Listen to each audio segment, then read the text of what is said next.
मेरे साथ सभी लोग भारत माता का जयकारा लगाएंगे।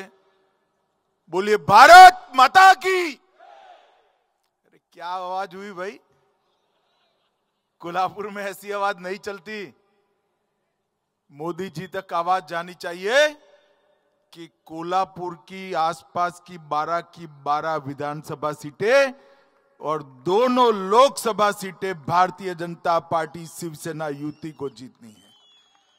मेरे साथ दोनों हाथ उठाइए, उठाइए दोनों हाथ, सर्वत्र विजय का संकल्प की मुट्ठी बींचिए और प्रचंड आवाज से बोलिए भारत माता की, भारत माता की, भारत माता की। मंच पर उपस्थित भारतीय जनता पार्टी के प्रदेश अध्यक्ष श्रीमान चंद्रशेखर बावनकुळे जी, प्रदेश के यशस्वी उप मुख्यमंत्री श्रीमान देवेंद्र फडणवीस जी, श्री धनंजय महाडिक जी, सांसद राज्यसभा श्री संजय मांडलिक जी, यहां से चुने हुए सांसद महोदय, कोल्हापुर के ही सपूत और महाराष्ट्र सरकार में उच्च और technical education minister Shri Chandrakant Dada Patil ji, Shri Suresh Rao हालवणकर जी, श्री राजेश समृत सिंह घाटके जी, श्री विनय कोरे जी, श्री प्रकाश आवाडे जी, श्री राहुल चिकोडे जी, श्री महेश जाधव जी, आज के कार्यक्रम में उपस्थित हमारे पड़ोसी सांसद श्री संजय काका पाटिल जी, भारतीय जनता पार्टी के सह संगठन मंत्री श्रीमान शिव प्रकाश जी, और आज 12 विधानसभा सीटों से आए हुए भारतीय जनता पार्टी के सांसद माने भी आए हैं। मेरा ध्यान नहीं रहा, थोड़ा लेट आए। ताली बजा दो एक बार माने साहब के साथ लिए। और आज कोल्हापुर और उसके आसपास की 12 विधानसभा सीटों से भारतीय जनता पार्टी के मालिक ऐसे मेरे बूथ और शक्ति केंद्र के कार्यकर्ता भाइयों बहनों, आप सभी को नमस्कार, प्रणाम। मित्रों, आज महान शिव छत्रपति की जयंती है। बड़ा शुभ दिन है, क्योंकि आज ही के दिन जन्म लेकर शिवराय ने पूरे देश में हिंदवी स्वराज का एक संदेश लेकर गुलामी के एक बहुत बड़े कालखंड में भारत माता की गुलामी की जंजीरों को तोड़ने का काम किया था। आज सुबह पुणे के पास मैं, देवेंद्र जी, चंद्रकांत दादा, हमारे अध्यक्ष जी, सभी लोग गए थे और एक शिव सृष्टि का प्रथम चरण का लोकार्पण हुआ। मेरा सभी कार्यकर्ताओं से अनुरोध है कि जब भी पुणे जाइए शिव सृष्टि जरूर देखिएगा, क्योंकि बाबा साहेब पुरंदरे ने शिवाजी महाराज के पूरे जीवन को वहां पर संजोकर एक प्रेरणा स्थान बनाने का काम किया है। मित्रों, आप सभी लोग जरूर शिव सृष्टि देखने जाइएगा। और अभी मैं अंबाबाई का आशीर्वाद लेकर यहां आया हूं। मैं जब भी कोल्हापुर जाता हूं, महालक्ष्मी मां का आशीर्वाद लेने जरूर जाता हूं, क्योंकि हम सबके जीवन में मां का आशीर्वाद बहुत मायने रखता है। और मैं जब भी मां का आशीर्वाद लेकर गया, हमेशा भारतीय जनता पार्टी को यश मिला है, विजय मिला है, आगे बढ़ी। आज भी यहां पर मैं 2024 के संपूर्ण विजय के अभियान के तहत यहां आया हूं। मित्रों, 2024 में फिर से एक बार देश में चुनाव होने वाला है। हमें मालूम है कि हम और हमारे साथी दल शिवसेना महाराष्ट्र में चुनाव लड़ेंगे और सामने सारे इकट्ठा होकर लड़ने वाले हैं। तीनों पार्टियां, प्रकाश आंबेडकर जी और जो कुछ बचे खुचे हैं, सारे एक ही बास्केट में आकर भारतीय जनता पार्टी के सामने चुनाव लड़ेंगे। और ये चुनाव केवल और केवल भारतीय जनता पार्टी की सरकार फिर से बनाने का चुनाव नहीं। ये चुनाव फिर से एक बार पूर्ण बहुमत और 2/3 बहुमत से भाजपा और साथी दलों की सरकार बनाने का नहीं।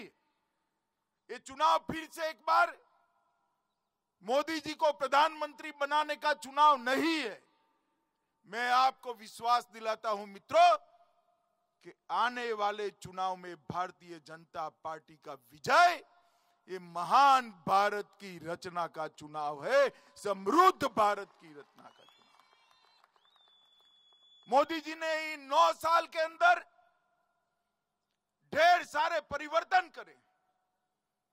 देश की प्रगति, देश में शांति, देश की सुरक्षा और देश की समृद्धि चकाचौंध हो जाए, इतनी तेजी से आगे बढ़ रही है। इसीलिए सारे लोग इकट्ठा होने वाले हैं। मगर मैं जरा भी चिंतित नहीं हूं, किंचित मात्र चिंतित नहीं हूं कि जिस पार्टी के साथ ऐसे देव दुर्लभ कार्यकर्ता हो, वो पार्टी कभी पराजित हो ही नहीं सकती।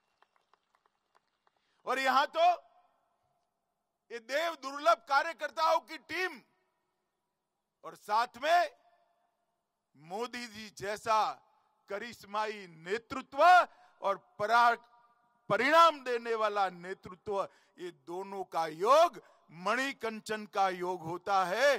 पराजय दूर दूर तक नहीं दिखाई पड़ने वाला है। मित्रों, हम सभी लोग भारतीय जनता पार्टी के कार्यकर्ता हैं।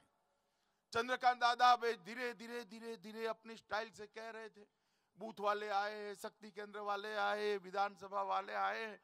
अरे दादा, काहे को धीरे धीरे बोलते हो? हमारी सामने वाली पार्टी की इतनी सभा नहीं होती, एक कार्यकर्ता का मेला हुआ इतना बड़ा हुआ है, देखकर किसी को अटैक आ जाए। ये भारतीय जनता पार्टी की संगठन की शक्ति का परिचायक। और भारतीय जनता पार्टी लोगों के बीच में लोक संपर्क और लोक संग्रह के सूत्र पर काम करने वाली पार्टी है। और इसीलिए जहां एक बार भारतीय जनता पार्टी का विजय होता है, वहां भारतीय जनता पार्टी हमेशा के लिए विजयी होती है। मैं आज आप सभी को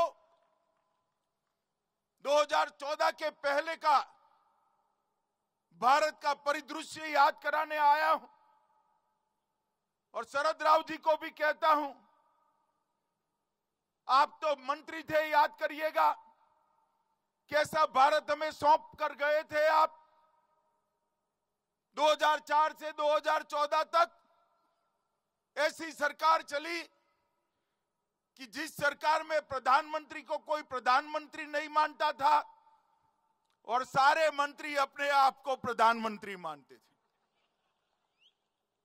जिस सरकार में फैसले की कोई प्रक्रिया नहीं थी, पॉलिसी पैरालिसिस हुआ था। 12 लाख करोड़ के घपले, घोटाले, भ्रष्टाचार, स्कैम हर रोज अखबारों की सुर्खियां बनते थे। कभी सुप्रीम कोर्ट ऑर्डर करती थी, कभी केग कोई जांच जाहिर कर देते थे, कभी सीबीआई को पड़ती थी। वो सरकार चलाने वाले को मालूम ही नहीं था कि कौन आज हमें कहां से सर पर टपली लगाने वाला है, मालूम ही नहीं पड़ता। 12 लाख करोड़ के घपले घोटाले भ्रष्टाचार हुए। आए दिन पाकिस्तान से घुसपैठ कर कर आतंकवादी हमारे जवानों के सर काट कर ले जाते थे, उससे पैरों से अपमानित करते थे, और दिल्ली का दरबार चुपचाप बैठा हुआ था। दिल्ली के अंदर किसी में हिम्मत नहीं थी कि पाकिस्तानी आतंकवादियों के खिलाफ, इनके कर्तृत्व के खिलाफ कोई कदम उठाए, कोई एक्शन ले। और प्रजा भी निश्वास के साथ सारी प्रक्रिया को मूक दर्शक बनकर देख रही थी। देश की आंतरिक सुरक्षा कोई ठोर ठिकाना नहीं था। उत्तर पूर्व में ध्वजवंदन नहीं करने देते थे, नक्सलाइट क्षेत्रों में स्कूलें बंद करा दी, कलेक्टर की ऑफिस को ताले लगा दिए। कश्मीर के अंदर आए दिन बंद हड़ताल, बम धमाके, बम विस्फोट, सारे थिएटर बंद, सारे कल कारखाने बंद। एक प्रकार से देश के अंदर अव्यवस्था अपने चरम पर थी, और दुनिया में भी देश की साख नीचे नीचे नीचे गई थी। और उस वक्त 2013 में भारतीय जनता पार्टी ने तय किया कि हम अगला चुनाव उस वक्त के गुजरात के मुख्यमंत्री श्री नरेंद्र मोदी के नेतृत्व में लड़ेंगे, और वो हमारे प्रधानमंत्री पद के प्रत्याशी। देखते देखते देखते आक्रोशित युवाओं की भीड़, आक्रोशित युवाओं की भीड़ एक बहुत बड़े बवंडर में बदल गई, और सब लोग मोदी जी के पीछे लग गए। और 2014 का जो परिणाम आया, वो परिणाम मित्रों ऐतिहासिक परिणाम था। आजादी के बाद पहली बार किसी गैर कांग्रेसी दल ने पूर्ण बहुमत की सरकार बनाई। आजादी के बाद पहली बार भारतीय जनता पार्टी ने अपने बूते पर पूर्ण बहुमत की सरकार बनाई, और नरेंद्र भाई इस देश के प्रधानमंत्री बने। मित्रों,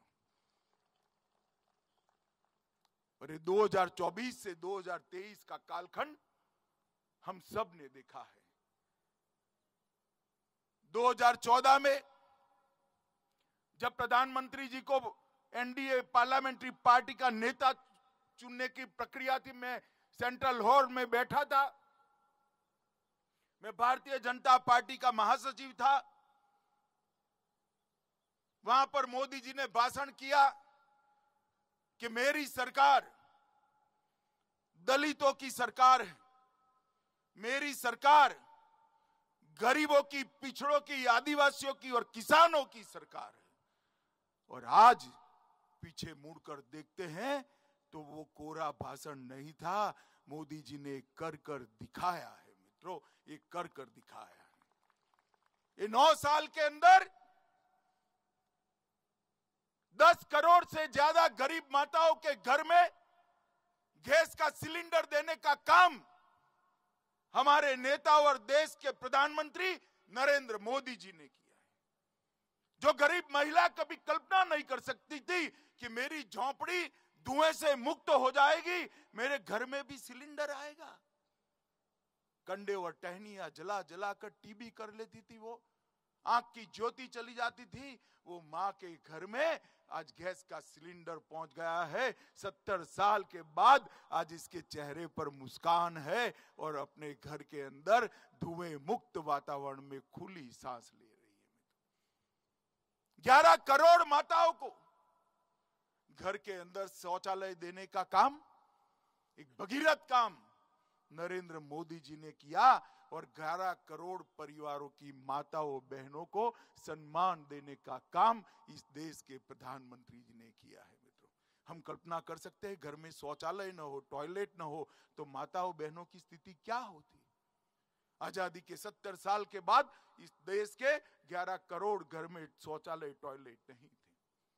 हर घर में बिजली पहुंचाई, 3 करोड़ से ज्यादा घर बनाए, 80 करोड़ लोगों को 5 लाख से ज्यादा पूरा स्वास्थ्य का खर्चा फ्री ऑफ कॉस्ट कर दिया। और कोरोना का समय आया, सबको लगता था जिनके पास पैसे हैं वो तो बच जाएंगे, टीका आएगा तो भी गरीब कैसे लगाएगा, उसका नंबर कब लगेगा। और भारतीय टीके बने, विश्व में सबसे प्रथम टीके बनाने वाला देशों में से हमारा देश भी था।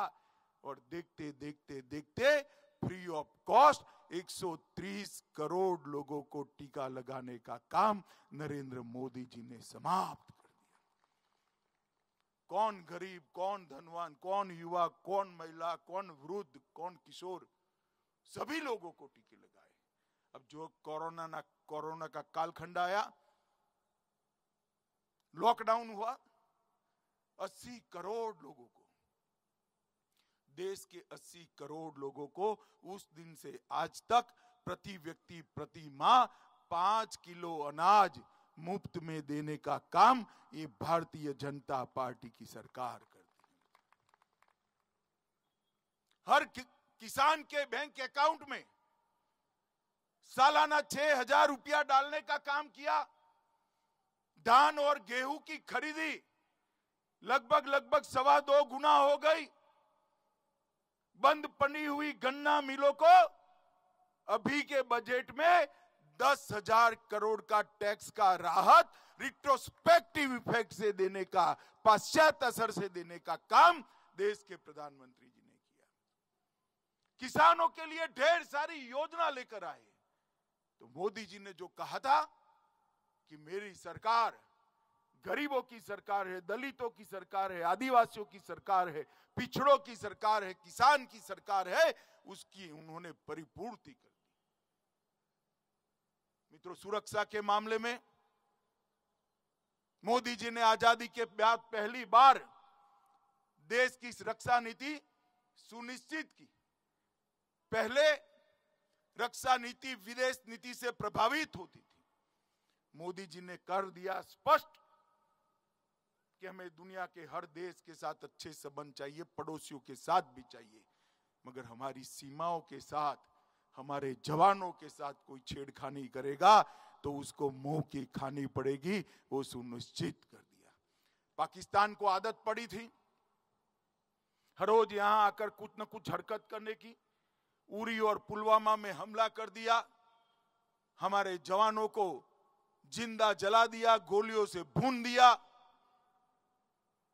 सब लोग सहम कर रह गए। अब क्या होगा, क्या हो सकता है, युद्ध तो कर नहीं सकते, क्या होगा। सब देखते ही रह गए। 10 ही दिन में सर्जिकल स्ट्राइक और एयर स्ट्राइक कर कर पाकिस्तान के घर में घुसकर बदला लेकर हमारे जवान वापिस आ गए। और एक ही कदम से पूरी दुनिया में एक संदेश चला गया कि भारत की सीमा और भारत की सेना इसके साथ छेड़खानी नहीं करते, वरना नतीजे भुगतने पड़ते हैं, नतीजे भुगतने पड़ते हैं। कई सारी ऐसी समस्याएं जिसके लिए देश सोचता था कि कभी रिजॉल्व ही नहीं हो सकता। यहां इतने सारे कार्यकर्ता आए हैं। भैया आप मुझे बताओ, 2014 के पहले आप मानते थे कि इस देश में कभी शांतिपूर्ण तरीके से राम मंदिर का निर्माण अयोध्या में होगा, ऐसा कोई मानता था क्या? जरा जोर से बोलो, मानते थे क्या? और जोर से बोलो, मानते थे? मोदी जी ने 2019 में राम जन्मभूमि पर भव्य राम मंदिर का शिलान्यास कर दिया है और थोड़े ही समय में राम मंदिर समाप्त हो जाएगा।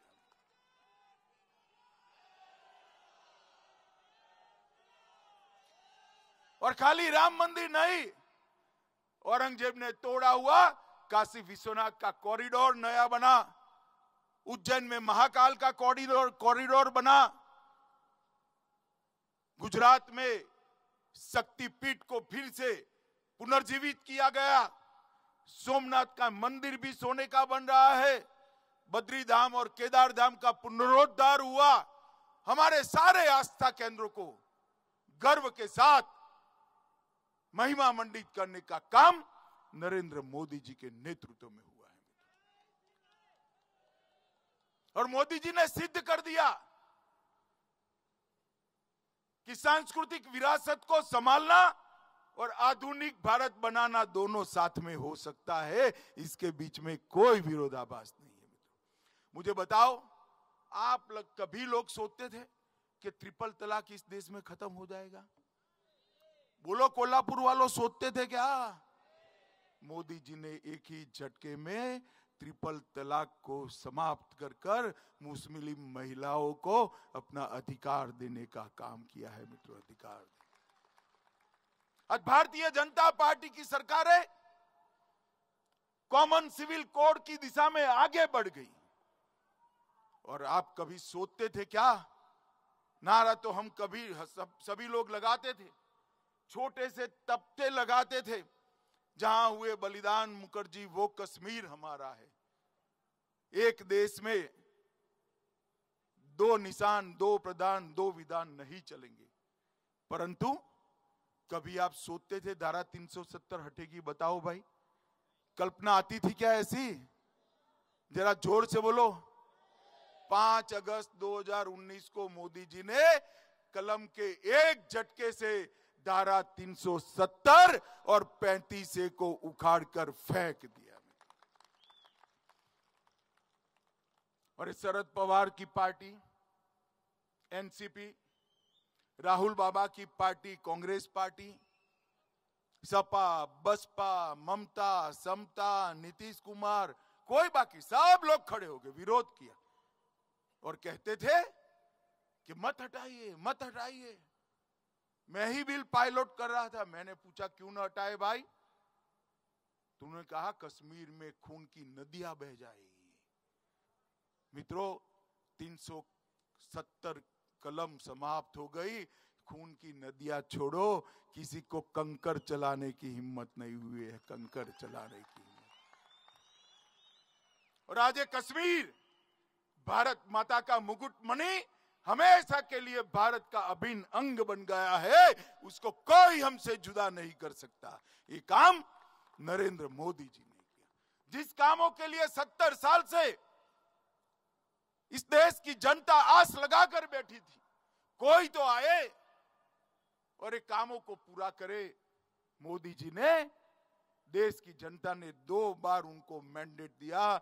मोदी जी ने सारे काम, 70 साल के काम 5 साल के अंदर समाप्त कर दिए। इस देश को दुनिया में उत्पादन का हब बनाने का काम किया। कृषि का विकास तो करना ही है, अर्थतंत्र को आगे बढ़ाना है, तो दुनिया भर की कंपनियों को भारत में उत्पादन करने के लिए प्रेरित करनी है। मेक इन इंडिया की पॉलिसी लाए, अनेक प्रकार की नीतियों का निर्धारण किया। अंतरिक्ष के क्षेत्र में, ड्रोन के क्षेत्र में स्टार्टअप की पॉलिसी, मैन्युफैक्चरिंग हब की पॉलिसी, कई प्रकार की पीएलआई स्कीम लाए, कई राज्यों में डिफेंस कॉरिडोर बनाए और देखते देखते देखते भारत आज दुनिया में सबसे लोकप्रिय उत्पादन का हब बना है। दुनिया की सारी कंपनियां आज भारत में उत्पादन करने के लिए लालायित खड़ी है।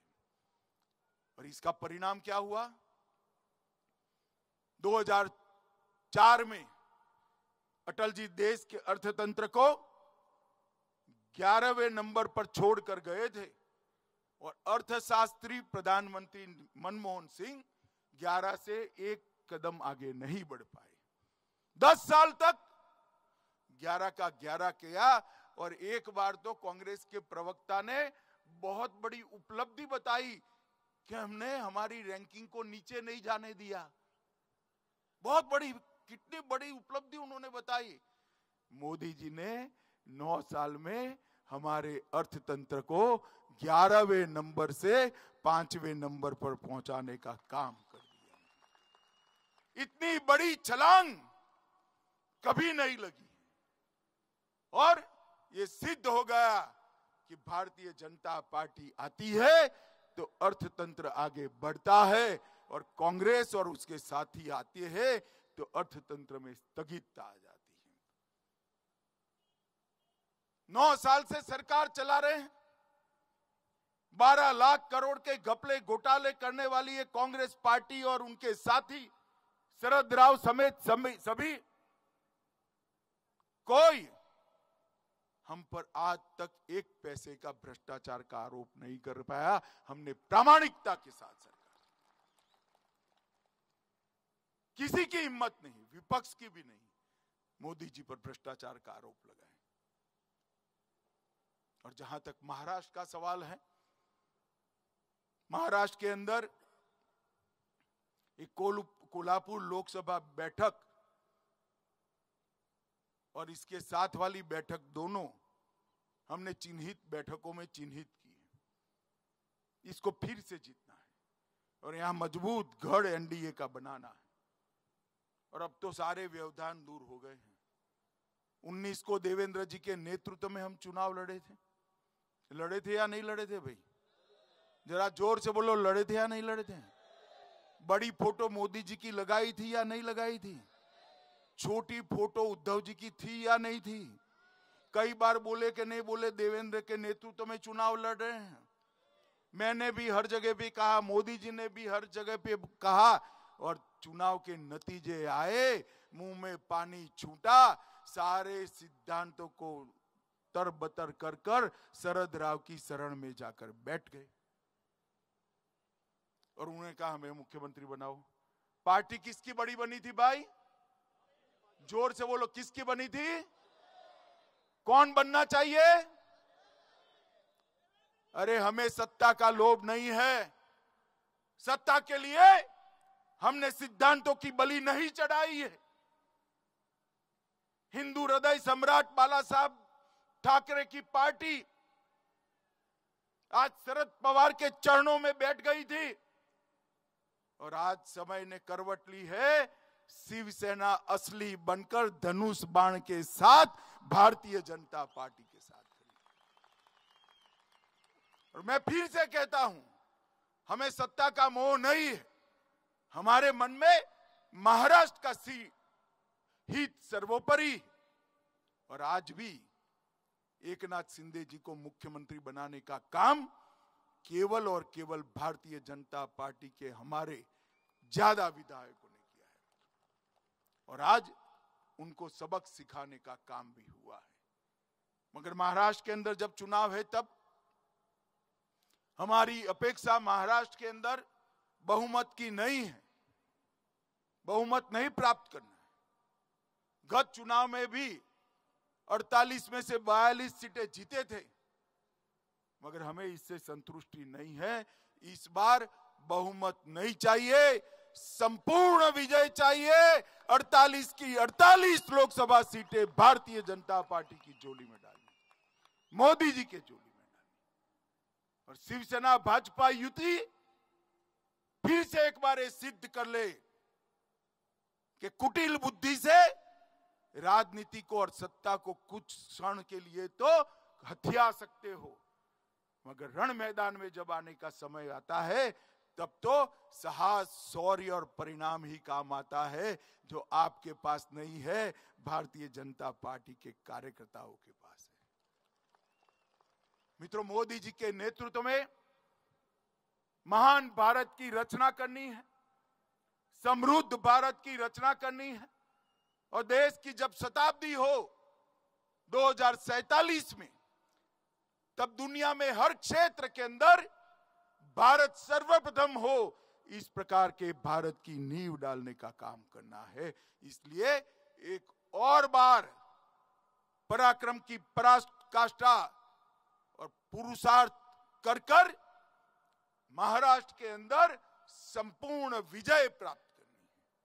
48 की 48 सीटें मोदी जी की झोली में डालनी है। सेना भाजपा युति फिर से एक बार पूरे महाराष्ट्र पर वर्चस्व प्रस्थापित करे, ये बहुत जरूरी है।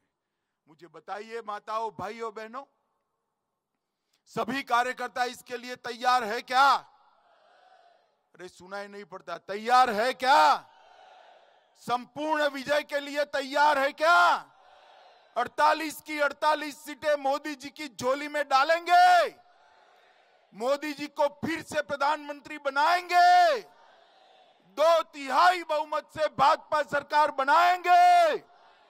जिन्होंने धोखा दिया है उनको सबक सिखाएंगे। तो मेरे साथ दोनों हाथ उठाइए, उठाइए दोनों हाथ।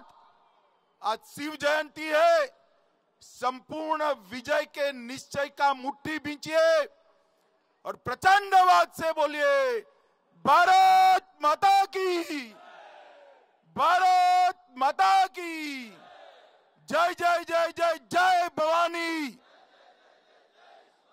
जय जय जय जय जय शिवाजी, वंदे वंदे वंदे